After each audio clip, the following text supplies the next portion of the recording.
बिस्मिल्लाहिर्रहमानिर्रहीम। अस्सलाम वालेकुम स्टूडेंट्स। उम्मीद करता हूँ आप सब खैरियत के साथ होंगे। तो स्टूडेंट्स, आज हम चैप्टर नंबर 9 जो मैट्रिसेस और डिटर्मिनेंट के रिलेटेड है, 9th क्लास का जो मैथ है उसको शुरू करने जा रहे हैं। Okay, let's move on to our chapter और एक्सरसाइज।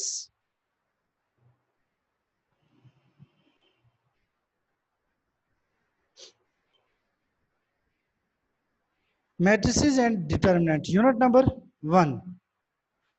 अच्छा बच्चों, देखो कि कोई भी चीज़ है उसकी ज़रूरत पड़ती है तो हम वो बनाते हैं। जैसे कि मैं मोबाइल की एग्जांपल बार बार इसलिए दे रहा हूँ कि मोबाइल अब हर एक की ज़रूरत है, हर एक उसे यूज़ करता है, इस्तेमाल कर रहा है। तो बच्चों देखो कि मोबाइल की ज़रूरत पड़ी हमारे अजीज़ और कारब जो बहुत दूर रहते थे उनसे बात करने के लिए, तो मोबाइल बनाया गया। अब ये जो मैट्रिसेस है इसकी आया कहाँ ज़रूरत पड़ी, ये कहाँ इसका इस्तेमाल हो रहा है हमारी लाइफ में। तो इसकी ज़रूरत पड़ी तो इनको इन्वेंट किया गया, इनको ईजाद किया गया, बनाया गया। अब सबसे पहले हम देखते हैं कि मैट्रिसेस हैं क्या, इनको इंट्रोडक्शन देखते हैं कि किसने इनको ईजाद किया, वो कौन था मैथमेटिशियन जिसने सबसे पहले मैट्रिसेस को क्या किया, ईजाद किया है। तो देखो बच्चों, हमारे पास है the matrices and determinant are used in the field of mathematics, physics, statistics, electronics and other branches of science. तो देखोगे ये जो मैट्रिक्सेस हैं, एक हो तो उसे मैट्रिक्स कहेंगे, एक से ज्यादा उन्हें मैट्रिसेस कहते हैं। तो ये जो मैट्रिसेस है इनका इस्तेमाल हम मैथमेटिक्स में करते हैं, फिजिक्स में, स्टैटिस्टिक्स में, इलेक्ट्रॉनिक्स में, और जो साइंस की बहुत सारी जो ब्रांचेज हैं उनमें हम इसका इस्तेमाल करते हैं। The matrices have played a very important role in the age of this computer science.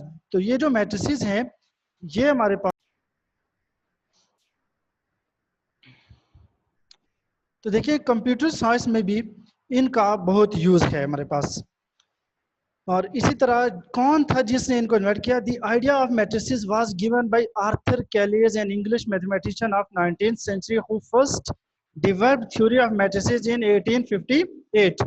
तो आर्थर कैले एक मैथमेटिशियन था जिसने सबसे पहले मैट्रिसेस का कॉन्सेप्ट दिया, जिसने थ्योरी लिखी 19th सेंचुरी में। ओके, अब हम देखते हैं कि आया मैट्रिक्स है क्या जिसके मतलब हम पढ़ रहे हैं। मैट्रिक्स किसको कहते हैं, ये इसका, तो देखिए are rectangular array are a formation of collection of real numbers से 0 1 2 3 4 and 7 such as 1 3 4 7 2 0 and then enclosed by a brackets is said to a matrix this। अच्छा बच्चों, यहाँ उन्होंने ये कहा है कि अगर रेक्टेंगुलर एरे, कहते हैं कि अगर हम रेक्टेंगुलर ब्रैकेट्स जो कि हमारे पास ये दे दी गई हैं, अब देखें कि ब्रैकेट्स हैं हमारे पास, ये हमारे पास ब्रैकेट्स हैं, जो ये रेक्टेंगुलर टाइप के हमारे पास क्या है, ब्रैकेट्स हैं। अब देखिए कि अगर मैं इन ब्रैकेट्स को आपस में यूं जोड़ दूं, यूं मिला दूं आपस में, तो ये एक रेक्टेंगल बन रही है ना हमारे पास। रेक्टेंगल शेप वो होती है जिसकी अपोजिट साइड क्या हो, इक्वल हो, पैरेलल साइड, और उसकी जो है हर एंगल 90 डिग्री हो। तो देखो अगर मैं ये दोनों लाइन जो मैंने लगाई इनको हटा देता हूं, तो ये जो हमारे पास दो ब्रैकेट्स बनी है रेक्टेंगुलर है।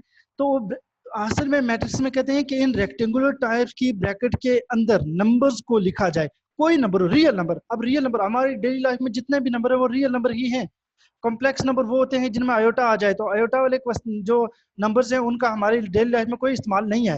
लिहाजा हम रियल नंबर को ही प्ले करते हैं अपनी लाइफ में। तो लिहाजा ये जो 0 1 2 3 सारे के सारे रियल नंबर है, इनको इस फॉर्म में लिखना, ये देखें ये रियल नंबर थे, इन सब को हमने ये ब्रैकेट के अंदर लिखा, तो इस तरह लिखने के अमल को कहते हैं मैट्रिक्स। अब हम देखते हैं इसकी डेफिनेशन। असल ये देख लें, आप बेशक ये कर सकते हैं बच्चों कि इनकी ये जो डेफिनेशन है इनकी आप बना सकते हैं, क्या स्क्रीनशॉट ले लें। Matrix a rectangular array of real number enclosed within a bracket is said to a form a matrix. पे रियल नंबर्स को ब्रैकेट्स के अंदर रखा जाए तो वो क्या बना लेते हैं, मैट्रिक्स बना लेते हैं। इसके बाद रोज ऑफ मैट्रिक्स, के मैट्रिक्स के अंदर रोज किसको कहते हैं। अब मैं इसको वापस बुक पे चलता हूँ, वहां पर इजी इसकी डेफिनेशन है इसलिए। तो देखें उससे पहले कुछ इंपॉर्टेंट चीजें मैं आपको ये बता देना चाहता हूँ।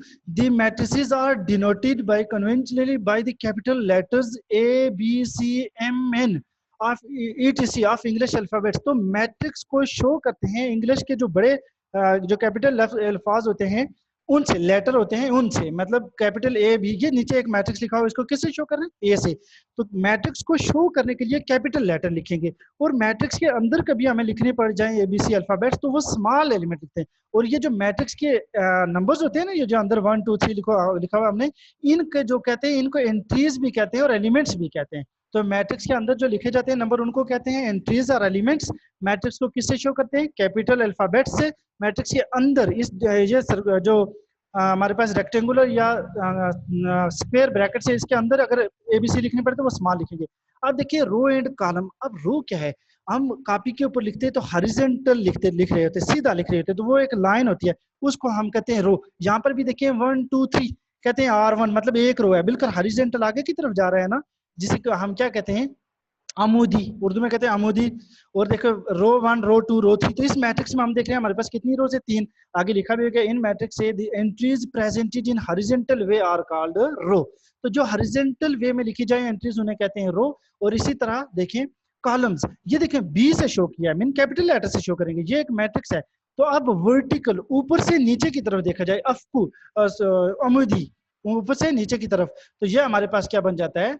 ये कॉलम। तो यहाँ कितने कॉलम है हमारे पास? 3। तो देखिए आगे डेफिनेशन इसकी है कि in matrix B all the entries presented in matrix way are called column, vertically way are called column of matrix. Okay, अब इससे नीचे जाते हैं हम ऑर्डर ऑफ मैट्रिक्स। तो ऑर्डर के लिए हम डेफिनेशन इधर से कर लेते हैं, वो ज्यादा बेस्ट है हमारे पास।